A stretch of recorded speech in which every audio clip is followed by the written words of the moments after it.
అయితే మీ organic creamery ice cream ఏదైతే ఉందో హైజీనిక్, ఆర్గానిక్ అండ్ టేస్ట్. మా వీడియోస్ కూడా మేము మార్కెట్ లో చాలా రిలీజ్ చేసాం, మ్యానుఫ్యాక్చరింగ్ వీడియోస్ కూడా చేసాం, చాలా మంది చేయరు.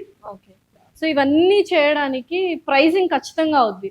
సో అఫోర్డబుల్ గా ఉండకపోతే మరి ప్రాబ్లం అంటే అదే అంటున్నానండి, మేము మాది ఎక్కువ ప్రైస్ కాదు, అలాగని చీపు కాదు, వెరీ మచ్ క్లియర్. నేను మీకు మార్కెట్ లో దొరికే ప్రోడక్ట్ల కన్నా, క్వాలిటీ వాల్స్ కన్నా నాది రేట్ తక్కువ ఉందని నేను అనట్లేదు. నేను బ్రాండ్ పేర్లు కూడా చెప్తున్నాను, అంటే వాళ్ళు నేను తగ్గించి చెప్పట్లేదు, విచ్చేవరదవి వాళ్ళకంటే తక్కువ ఉంటుందని నేను అనట్లా. We have that medium sized positioning. మీకు మార్కెట్ లో ప్రీమియం బ్రాండ్స్ ఏదైతే ఉన్నాయో హైదరాబాద్ లో కానీ సిటీస్ లో కానీ ఆ ప్రైసింగ్ లోనే ఉంది.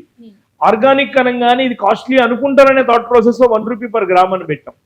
So end of the day it comes to the same price positioning. కానీ నేను మా కాంపిటీటర్ ఎక్స్ బ్రాండ్ ప్రైసింగ్ లానే మాది ఉంది, వై బ్రాండ్ ప్రైసింగ్ లానే మాకుంది నేను చెప్పలేను కాబట్టి ఆ position in that way. So me target of customers ఎవరు? ఫస్ట్ టైర్ వాళ్ళ, సెకండ్ టైర్ వాళ్ళ? ఇద్దరు, అంటే నాట్ లైక్ దట్ అండి. I mean number 1 healthy food కావాలనుకునే కస్టమర్ అండి, అది ఫస్ట్ టైరా 2 టైర్ అనేది కాదు. అండ్ సెకండ్ థింగ్ ఈజ్ మాకు మా ట్రాన్స్పరెన్సీ నచ్చి తీసుకునే కస్టమరు.